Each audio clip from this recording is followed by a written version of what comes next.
ഇപ്പോൾ വൂജോവും മെറിയും ഒന്നിച്ചിരിക്കുകയാണ്. അങ്ങനെയിരിക്കെ വൂജോവും കുട്ടിക്കാലത്ത് നടന്ന തന്റെ അപകടവുമായി ബന്ധപ്പെട്ട് തനിക്കിപ്പോൾ സെക്കൻഡ് വൈഫിനെ സംശയം തോന്നുന്നു എന്നൊക്കെ മെറിയോടും പറയുന്നു. അപ്പോഴാണ് മെറി ഓഫീസിൽ നടന്ന മറ്റൊരു കാര്യത്തെക്കുറിച്ച് വൂജോവിനെയും അറിയിക്കുന്നത്. അതായത് സെക്കൻഡ് വൈഫിനെ കണ്ടിട്ടുണ്ടായിരുന്ന ഓയും തനിക്ക് അവളെ എവിടെയോ കണ്ട് പരിചയമുണ്ടെന്നൊക്കെ പറഞ്ഞിട്ടുണ്ടായിരുന്നു. പിന്നീട് ഓർത്തെടുത്തതിന് ശേഷം 25 വർഷങ്ങൾക്ക് മുമ്പ് ഇതേ കമ്പനിയിൽ തന്നെ ആയിരുന്നു അവൾ വർക്ക് ചെയ്തിട്ടുണ്ടായിരുന്നെന്നുള്ള ഒരു കാര്യമൊക്കെ ഓയും അറിയിച്ചു. ഇപ്പോൾ ആ ഒരു കാര്യങ്ങളാണ് വൂജുവിന്റെ അടുത്തായിട്ട് അവളും പറയുന്നത്. സോ അങ്ങനെ കുറെ കാലങ്ങൾക്ക് മുമ്പായിട്ട് സെക്കൻഡ് വൈഫ് കമ്പനിയിൽ വർക്ക് ചെയ്ത സമയത്തായിരിക്കും അങ്കിളും സെക്കൻഡ് വൈഫും തമ്മിൽ പരിചയപ്പെട്ടിട്ടുണ്ടാവുക എന്ന് അവളും പറയുന്നു. ഇപ്പോൾ പ്രസന്റ് സീൻസ് ഒക്കെ കാണിക്കുകയാണ്. അതായത് നിലവിലുള്ള തെളിവുകളെല്ലാം തന്നെ ശേഖരിച്ചതിന് ശേഷം അങ്കിളും പോകുവാനായിട്ട് തുടങ്ങുമ്പോഴത്തേക്കും അങ്കിളുടെ മുമ്പിലായിട്ട് വൂജുവും വരുന്നു.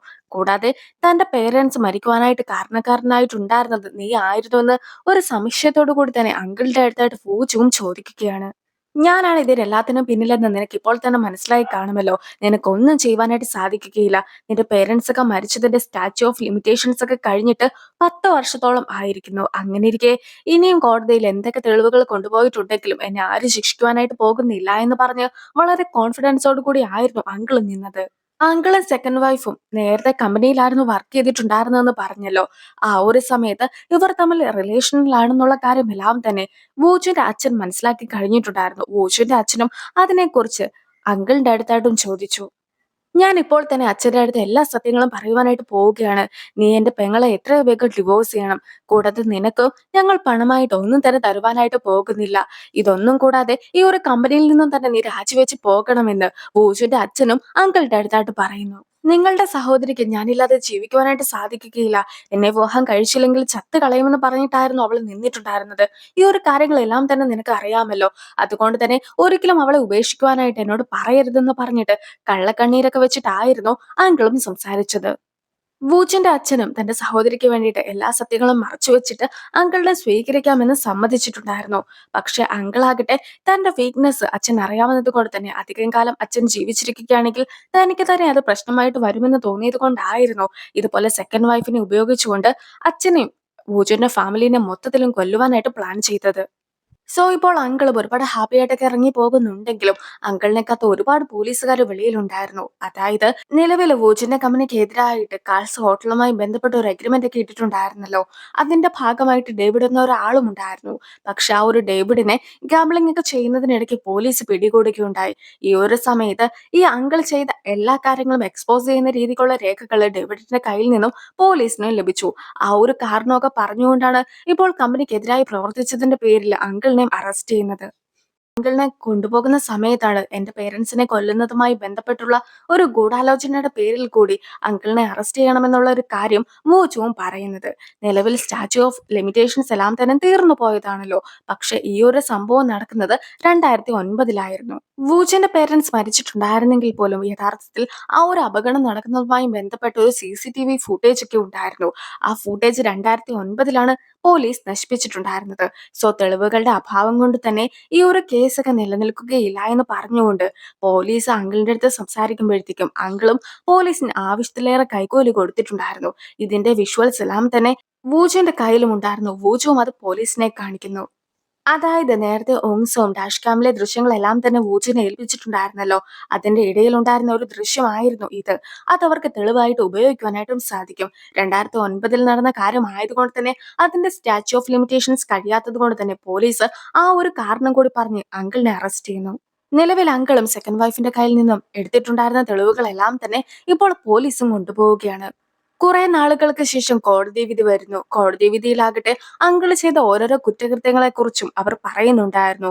അതായത് കമ്പനിയുമായി ബന്ധപ്പെട്ട് ഒരുപാട് ഫ്രോഡ് രേഖകളൊക്കെ ഉണ്ടാക്കുകയും കമ്പനിയുടെ തന്നെ ഇമേജ് കളയുന്ന രീതിക്കുള്ള ഓരോരോ കാര്യങ്ങൾ ചെയ്തതും, അതുപോലെ തന്നെ കോയിനെ അപായപ്പെടുത്തുവാനായിട്ട് കോയ്ക്ക് ഡ്രിങ്ക്സിൽ ഉറക്ക ഗുളികയൊക്കെ കലർത്തി കൊടുക്കുകയും ആ ഒരു ഉറക്ക ഗുളികയൊക്കെ കഴിച്ചിട്ടുണ്ടായിരുന്ന കോയ്ക്ക് വാഹനാപകടം ഉണ്ടാവുകയും അതുപോലെ തന്നെ നമ്മുടെ മുത്തശ്ശിക്ക് മെഡിസിൻ ഒക്കെ മാറ്റിക്കൊടുത്തിട്ട് മുത്തശ്ശീനെയും ഹോസ്പിറ്റലിലാക്കുകയും പിന്നീട് ഹോസ്പിറ്റലിൽ ഉണ്ടായിരുന്ന മുത്തശ്ശീനെ കൊല്ലുവാനായിട്ട് ശ്രമിക്കുകയും ഏറ്റവും ഒടുവിലായിട്ട് വൂജിന്റെ പേരൻസിന് അപകടം ഉണ്ടാക്കുന്ന രീതിക്കുള്ള എല്ലാ പ്ലാനുകളും ഉണ്ടാക്കിയതിനു ശേഷം അവരെ അപകടത്തിലൊക്കെ ആക്കിയിട്ട് അതിന്റെ തെളിവുകളെല്ലാം തന്നെ നശിപ്പിക്കുവാനായിട്ട് പ്രോസിക്യൂട്ടർക്ക് പണം നൽകുകയും ചെയ്തതിന്റെ പേരിലെല്ലാം തന്നെ ഇപ്പോൾ അങ്കിളിനെയും ശിക്ഷിക്കുകയാണ്.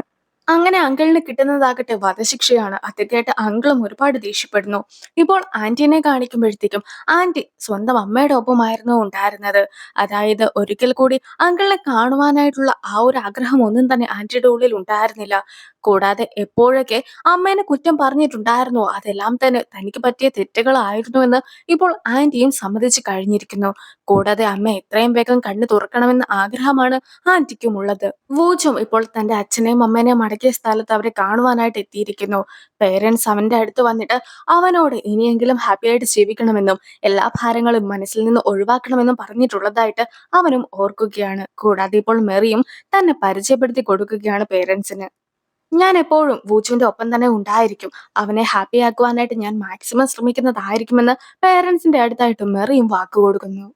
അടുത്തതായിട്ട് സെക്രട്ടറിനെ കാണുവാനായിട്ട് വൂജുവും മറിയും കൂടി എത്തിയിരിക്കുകയാണ്. സെക്രട്ടറിയോട് മാപ്പ് പറഞ്ഞതിന് ശേഷം ഞങ്ങൾ മാരീഡ് കപ്പിളൊന്നുമല്ല. ഞാനും എക്സും തമ്മിൽ ഡിവോഴ്സ് ചെയ്യുവാനായിട്ട് തീരുമാനിച്ചതിന് ശേഷമായിരുന്നു ഞാൻ ഈ ഒരു അപ്പാർട്ട്മെന്റ് ഒക്കെ വിജയിച്ചു എന്ന കാര്യം മനസ്സിലാക്കിയിട്ടുണ്ടായിരുന്നത്. എക്സിനെ വിളിച്ചിട്ട് കിട്ടാതെ ആയപ്പോഴത്തേക്കും ഈ ഒരു പ്രൈസ് ഒക്കെ നഷ്ടപ്പെടുത്തരുതെന്ന് വിചാരിച്ചിട്ടുണ്ടായിരുന്ന ഞാനും എന്റെ ഹസ്ബൻഡിന്റെ അതേ പേരുള്ള വൂജുവിനെ കൂട്ടുവിളിച്ചിട്ട് ഇങ്ങനെ ഞങ്ങൾ ഭാര്യ ഭർത്താക്കന്മാരാണെന്ന് പറഞ്ഞ് നിങ്ങളുടെ മുമ്പിൽ വരികയുണ്ടായി. ഞങ്ങൾ ചെയ്തത് തെറ്റാണെന്ന് അംഗീകരിക്കുന്നു എന്ന് മേറി പറയുമ്പോഴത്തേക്കും നിങ്ങളുടെ കമ്പനിക്കുണ്ടായ നഷ്ടങ്ങളെല്ലാം തന്നെ ഞാനും പരിഹരിക്കുവാനായിട്ട് തയ്യാറാണെന്ന് വൂജുവും പറയുന്നു.